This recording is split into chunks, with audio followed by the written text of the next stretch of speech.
संदीप लामिछाने, नेपाल के साबिक कप्तान बड़ी मुश्किल में फंस गए हैं और जो उनके ऊपर इल्जाम था लड़की के साथ ज्यादती का वो अब साबित हो गया है और खटमंडू की अदालत ने संदीप लामिछाने को मुजरिम जो है वो करार दिया है। अदालत का आज एक बड़ा फैसला आया और उस बड़े फैसले में अदालत ने कहा है कि संदीप लामिछाने मुजरिम है और उनको सजा कितनी होगी ये आइंदा समाज के ऊपर इसका जो है वो फैसला किया जाएगा। आज के अगर फैसले की बात की जाए तो उसमें अदालत ने जो फैसला जो अनाउंसमेंट की है, जो अदालत के जो वहाँ की खटमंडू की जो डिस्ट्रिक्ट कोर्ट है, उसकी जो जज है शशर राज, उन्होंने एक महफूज फैसला सुनाया है और उस फैसले के मुताबिक जो लड़की थी उसके साथ गुज़िश्ता साल सितंबर में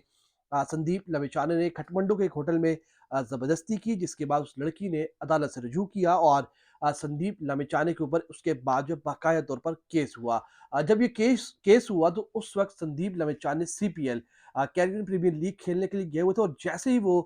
वतन वापस आए, जो है वो अपने मुल्क वापस आए, तो इस दौरान उन्हें जो है वो एयरपोर्ट से गिरफ्तार कर लिया गया था। 17 सितंबर 2022 में इस खातून ने जो है वो ये इल्ज़ाम जो आयद किया गया था, उसके बाद जब वो वापस आए थे ग़ालिबन अक्टूबर में, तो उस वक़्त उन्हें जो है वो गिरफ्तार कर लिया गया था। 12 जनवरी 2023 को संदीप लामिछाने को 20 लाख रुपए के एवज़ ज़मानत के एवज़ जो है वो रिहाई मिली थी, लेकिन इस दौरान भी उनका केस जो है वो चल रहा था। आपको याद होगा कि एशिया कप में जब नेपाल की टीम पाकिस्तान आई थी, तो उस दौरान संदीप लामिछाने अपनी टीम के हमरा पाकिस्तान नहीं आए थे, क्योंकि उन्हें कोर्ट ने जो है वो मुल्क से बाहर जाने पर उनकी पाबंदी जो है उनको उनके ऊपर आयद की हुई थी। लेकिन एशिया कप को देखते हुए वहाँ पर एक बातचीत हुई, उसके बाद फिर ये फैसला किया गया मुत्तफ़िका तौर पर कि संदीप लामिछाने जो है पाकिस्तान जा सकते हैं। उसके बाद फिर वो पाकिस्तान आए थे और एशिया कप का मैच भी यहाँ पर जो है पाकिस्तान के खिलाफ वो खेले थे।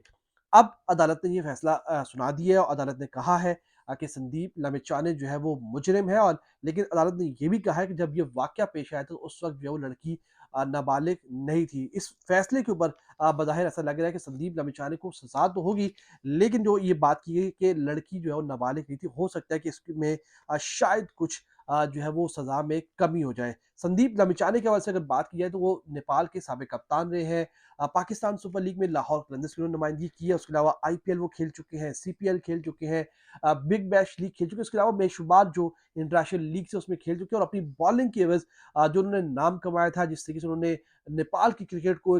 एक आप कह सकते हैं कि एक ब्रांड एम्बेसडर बन गए थे, जिस तरीके से पूरी दुनिया में उन्होंने नेपाल की क्रिकेट को जो है फ़रोग़ दिया था, क्योंकि एक वाहिद क्रिकेटर थे जो कि इंटरनेशनल लीग्स में जाकर खेल रहे थे और अपनी परफ़ॉर्मेंस की वज़ह से मुतअद्दिद लीग्स जो है उनके साथ कॉन्ट्रैक्ट जो है वो साइन कर रही थी। और अब जब ये फैसला आया तो यकीन तौर पर एक बड़ा जो है वो आप कह सकते हैं कि उनके लिए एक मुश्किल वक़्त होगा, लेकिन जो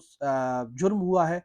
उसकी सज़ा भुगतनी होगी। और अच्छी बात है कि नेपाल की अदालत ने जो है वो ये नहीं देखा कि वो क्रिकेटर है और बड़ा स्टार है, उन्होंने ये देखा है कि उन्होंने जुर्म किया है या फिर नहीं किया। तो जुर्म किया है तो अदालत ने फैसला जो है वो महफूज फैसले के मुताबिक जो है वो संदीप लामिछाने के ऊपर जुर्म जो है वो साबित हो गया। अब इस फैसले की जो अनाउंसमेंट है वो बताया जा रहा है, जो काठमांडू से इत्तलात आ रही है कि जनवरी के आगाज़ में जाएगी। अब ये देखना ये है कि संदीप को कितने साल की सज़ा होती है, क्या सज़ा होती है, ये अदालत के फैसले के बाद जो है वो हमें मालूम हो जाएगा।